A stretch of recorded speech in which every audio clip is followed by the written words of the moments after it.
Good morning class. Open your English translation book, page number 59. So today we will practice the translation of a story about a clever crow.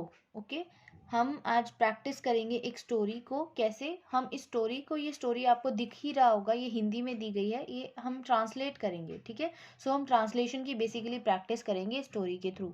आपको इस story की translation के लिए यहाँ नीचे book में space दिया गया है, आप इसी स्पेस में इसको ट्रांसलेट करेंगे. You don't need to write this story in your notebook. आपको ये स्टोरी आपकी नोटबुक में लिखने की ज़रूरत नहीं है. ठीक है, सो स्टार्ट करते हैं.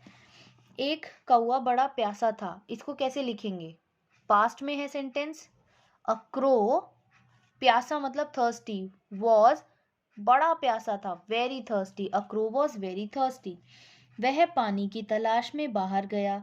अब ये भी पास्ट में है कि वो पहले की बात है कि वो पानी की तलाश में बाहर गया. सो इसके लिए हम क्या यूज करेंगे?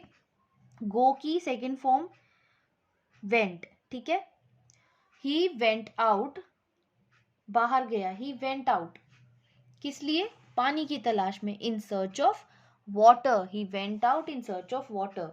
आप यहां से भी इसको देख सकते हैं, in search of water. Then उसे कहीं पानी ना मिला. अब यहां पर उसे कहीं पानी नहीं मिला. He did not find water anywhere. Anywhere मतलब कहीं नहीं. ठीक है, मतलब कहीं भी, उसको कहीं भी पानी नहीं मिला. He did not find, find मतलब मिलना. He did not find water anywhere, उसको पानी कहीं नहीं मिला. तब वह बाग के ऊपर से उड़ रहा था. उसने एक मटका देखा. जब वह बाग के ऊपर से उड़ रहा था उसने एक मटका देखा. तो जब के लिए हम यूज करते हैं व्हेन. व्हेन वो बाग के ऊपर से उड़ रहा था, उड़ रहा था. तो ये क्या हो गया? पास्ट में कॉन्टिन्यूस सेंटेंस है. हमने क्या सीखा था? पास्ट में बी वर्ब होगी, वॉज वर्ब, और उसके साथ जो वर्ब की फर्स्ट फॉर्म है उसके साथ आईएनजी. सो बी वर्ब सिंगुलर के लिए होती है वॉज, प्लूरल के लिए वर. तो यहाँ हम लगाएंगे वॉज क्योंकि एक ही क्रो की बात हो रही है. सो वो उड़ रहा था. ठीक है, ही वॉज फ्लाइंग. कहाँ पर उड़ रहा था? बाग के ऊपर. के ऊपर यानी over the garden. He was flying over the garden. और उसने क्या देखा? उसने एक मटका देखा. He saw a pot. उसने क्या देखा? एक मटका देखा. He saw a pot. मटके में थोड़ा सा पानी था. अब मटके में थोड़ा सा पानी था, उसके लिए कैसे बोलेंगे? हमने देयर का जो यूज सीखा था, इट एंड दे, ऐसे मतलब किसी चीज की लोकेशन बताने के लिए हमने देयर का यूज सीखा था. अगर आपको चैप्टर्स याद हो तो प्रीवियस हमने पढ़े थे. तो हमें बताना है कि उस पॉट में पानी क्या था? थोड़ा सा था.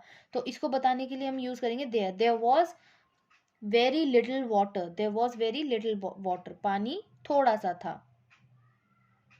या यहाँ पर आप इसको लिखिए, there was little water in the pot. Very तो तब आता जब लिखा होता मटके में बहुत थोड़ा सा पानी था, लेकिन यहाँ पर लिखा है केवल मटके में थोड़ा सा पानी था. तो there was little water in the pot. Now उसकी चोंच पानी तक नहीं पहुंच सकती थी. चोंच के लिए हम यूज करते हैं वर्ड बीक. हिज बीक, उसकी चोंच पानी तक नहीं पहुंच सकती थी. पहुंचने के लिए वर्ब यूज होती है रीच. और सकती थी, हमने कैन कोड का यूज सीखा था. कैन मतलब एबिलिटी को शो करने के लिए कैन का यूज करते हैं प्रेजेंट में, और जब एबिलिटी शो करनी हो हमें पास्ट में तो उसके लिए हम कुड का यूज करते हैं. तो वो नहीं, उसकी चोंच नहीं पहुंच रही थी, वो एबल नहीं था, उसकी चोंच वहां तक नहीं पहुंच रही थी, तो कुड का यूज करेंगे. His beak could not reach to the water. वह एक चतुर कौवा था. अब वो क्या था? वो बहुत चतुर चालाक कौवा था. चतुर के लिए हम यूज करते हैं क्लेवर. सो चतुर कौवा था, पास्ट की बात हो रही है. He was a clever crow. वो एक चतुर कौवा था. उसने कुछ कंकड़ इकट्ठे किए. अब कंकड़ के लिए हम वर्ड यूज करते हैं पेबल्स. आपकी बुक में यहाँ देखिए नीचे भी आपको कुछ वर्ड्स की लिए दिया हुआ है जिनकी हेल्प से आप इसको ट्रांसलेट कर सकते हैं. ठीक, यहाँ पर देखिए पेबल्स. पेबल्स मीन्स कंकर पत्थर. तो उसने क्या किए, कुछ कंकर पत्थर कलेक्ट किए। तो इसके लिए हम कैसे लिख सकते हैं, पास्ट की है ये पूरी स्टोरी, पास्ट की है तो उसके अकॉर्डिंग ही हमें चलना है। सो ही कलेक्टेड सम पेबल्स, उसने कुछ कंकड़ इकट्ठे किए, उसने उनको मटके में गिराया। उसने गिराने के लिए इंग्लिश में वर्ड यूज होता है ड्रॉप, लेकिन क्योंकि ये पास्ट में है तो हमें इसकी जो पास्ट फॉर्म है वो यूज करनी पड़ेगी, ड्रॉप्ड। ही ड्रॉप्ड देम, किनको, कंकड़ पत्थर को, पेबल्स को। ही ड्रॉप्ड देम किसमें, पॉट के अंदर के लिए हम इनटू यूज करेंगे। ही dropped them into the pot. पानी ऊपर आ गया, इसके लिए हम कैसे लिखेंगे, द वाटर केम अप। कम, केम जो है कम की सेकंड फॉर्म है, तो पानी ऊपर आ गया, पास्ट में हम सेकंड फॉर्म यूज करते हैं।